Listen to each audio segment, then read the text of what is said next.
Hello, welcome back to my channel. It's Wendy here from Toonpish Crafts and I hope you're doing okay. Now you may remember a few months ago I made some pieces using Jades Moulds. I made teddy bears, which I absolutely adored. I made the dragon's heads, which is just me all over. And I also made the Christmas decorations, which are gorgeous. I love Jades Moulds and she very kindly sent me some Easter egg tag type moulds to try out. They are adorable. Her moulds are gorgeous.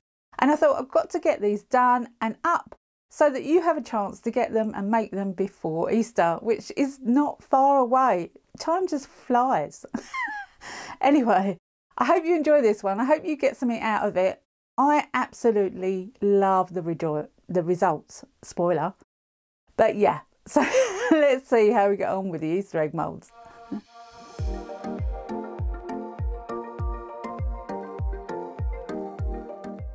So Jade sent me 3 moulds. This is the first one. It's egg shaped with a gorgeous bow and the bow is textured. Me being me, I had to do purple to start with. I absolutely love purple. What I thought I'd do is cover it in foil. I'm a bit addicted to foil at the moment and it just gives off such a shiny, gorgeous appearance and colour in resin, and it will stick to anything shiny. Now this mould, as I said, is textured. The bow is textured. And I did think to myself, well, what if I can't get the foil off of the bow, or it won't stick to the bow? But, you know, I just had to go for it. I love this foil and I thought if it ends up all purple, then that's fine. It's purple and I love purple. So I went over every part of this mould with the foil. It does go everywhere and it is best to wear a mask if you're using this because it's quite static and flies everywhere. But I made sure I covered the entire mould with the foil. It's a gorgeous colour though, and I'm just using a soft makeup brush to push it onto the mould, and as I said, it will stick to anything that's kind of shiny, and I thought anything silicone to be honest. But I have had a few people saying their foil wouldn't stick to their moulds. My advice is to make sure they're clean. Then I got some tape to clean up. Foil will come off with tape without any question. It's a really easy way to clean up. So I wrapped some tape around my fingers and started to clean. And then I thought, you know what? What if I tried to get the foil off of the textured part, which actually wasn't sticking too well anyway? So I rolled a tiny bit of tape up into a cone shape and decided to try and take off the foil that's on the textured part, and it was actually really easy to take it off. It took a little time, but it didn't take the foil off from the shiny part of the mould because the texture part is raised. So I could just go over the top of the texture part with the tape and take off what I didn't want. And this worked so well. So I was impressed right there and then, and that gave me an idea. I'm really into foils at the moment. I don't quite know why. I need to go through this phase. So at the moment, it's a little foil related. However, it's different techniques and I'm finding out things myself. I do love experimenting and trying new ideas. For me, it makes my crafting fresh and it drives me. So when I'm happy with the cleanup, then I move on to the rabbit.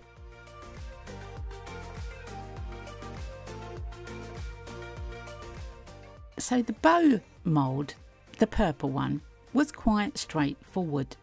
This rabbit, however, has a lot more detail to it. It has wording across the centre, and I wanted to do it again, so I decided that copper was the way to go for this one. It's definitely easier just to tip the foil onto the mould and then take off the bits that you don't want. But foil doesn't stick to foil, so if you overlap it, it will come off. I won't put you through the whole of this, but it's the same process for the beginning of these moulds. They are slightly different moulds, they need a little different technique here and there, but the rolled up tape just does wonders. Because all the texture on these moulds are raised, it makes it a lot easier. Everything I use in this video will be linked in the description box below. And don't forget to check out toonpish.com, where all my discount codes are in one place and I sell things too. Have a look. This one does have an outer edge which was a little bit more tricky, but the tape sorted that out, no problem at all.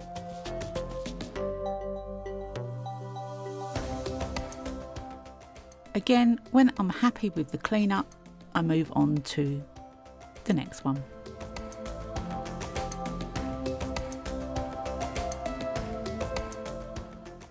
Now I did go through the train of thought that maybe black wasn't a great colour for an Easter egg, but black pushes out other colours, and as I wanted to put some more colours on the detail of this mould, yeah, I thought it would go well. So same process again, cover the entire thing with black foil, and it is black. Now it may look slight purplish, it may look a little bit blue to some people, but it is definitely black. And cleaning up, you can see the detail on this mould is gorgeous. It is just so much fun.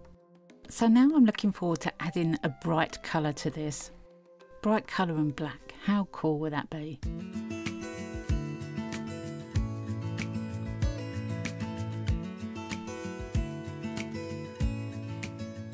So I decided to go down the Dichroic Film route. This Dichroic Film was bought from eBay, and I will link it in the description box below. It's crinkled, and I figured if I put two together it would change the colour. So I cut a template for each of the moulds and I cut the film to fit the mould. Each one has 2 pieces of Dichroic Film, and I plan to put them in the back together. I'm going to be using Let's Resin for this. It's my preferred resin. I absolutely love Let's Resin, and I will link the video in the top right hand corner if you haven't seen when I first tried this. It kind of speaks for itself really. I've got the moulds on the Let's Resin heat mat because it's quite chilly here still. It's still winter, and it certainly does speed up the curing time too. So I've put a thin layer of resin on each of the moulds just to cover the base. I'm making sure I get rid of any trapped air around the edges by using a microbrush just to go round and to dislodge bubbles that get trapped in those 90-degree angles. And then it's time to put the film in. Now because I've only put a thin layer of resin in, I can push the film down and the resin will go over the top without going over the edge of the mould, hopefully. I'm using a silicone tool to push out as much air as I can to reduce the bubbles, but to be honest, it's a crinkle film. It's going to trap a little bit of air anyway, but that won't make any difference. I'm not worried about bubbles at all in this because I'm using 2 lots of film, and they're going to get air between them too. When you cut these Dichroic films out, you don't need to cut out the whole piece. All you need to do is cut out the piece where there is no film on the mould. I nearly put that bit of film in the wrong mould. I wondered why it didn't fit, but I figured it would be much easier just to cut the whole thing out.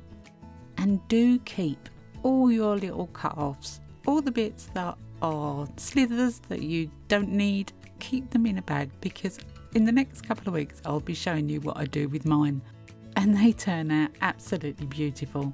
So keep all your offcuts. I've chosen each pieces of film that I think would make a spectacular end colour when they fit together. And the green and the purple together definitely makes a different colour. I'm excited to see how these come out. And actually it does make a difference which one you put in first, because when I tried them together, put the purple on top of the green, you get a different colour than putting the green on top of the purple. I'm guessing it's because one is slightly more pigmented than the other. So the purple being a less pigmented piece of plastic than the green, you're going to get a different colour when it's on top as to when it's underneath. Very bizarre, but lots of fun to find out what's going on with those colours.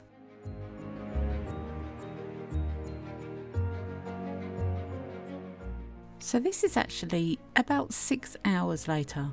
Because the moulds are sitting on the heat mat, the resin has cured faster and I can do the back coat.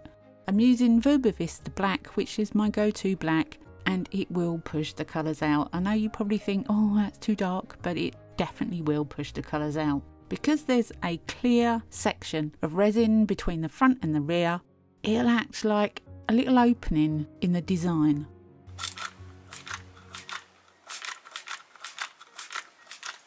Now, as you probably know, I like using isopropyl alcohol to spray on the top instead of using heat. And occasionally, if I've over poured the mould, this happens.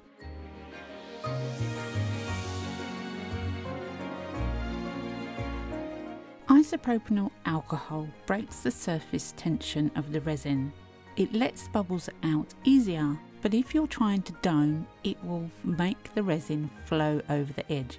And if you've overfilled a mould, it will let resin flow over the edge. So, in order to combat that, instead of leaving it and trimming it off after you've demoulded, simply take a little bit of the resin out of the mould and dry the edge of the mould. If the edge of the mould is dry, the resin then won't flow over it anymore.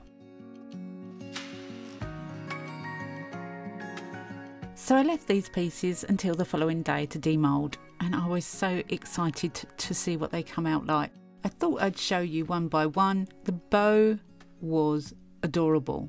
Now, the textured parts of these moulds are matte, so the dichroic film doesn't really show through very well. They needed a top coat, but the colours were there. I just needed to bring them out with a nice shiny top coat.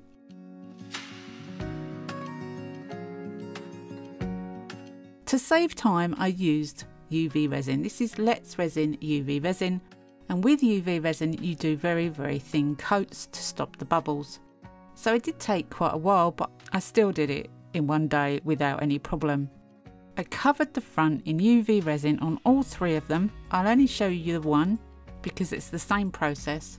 I flicked a torch over to get rid of any surface bubbles, and I put them under the lamp and cured. I did about 3 coats on each of them.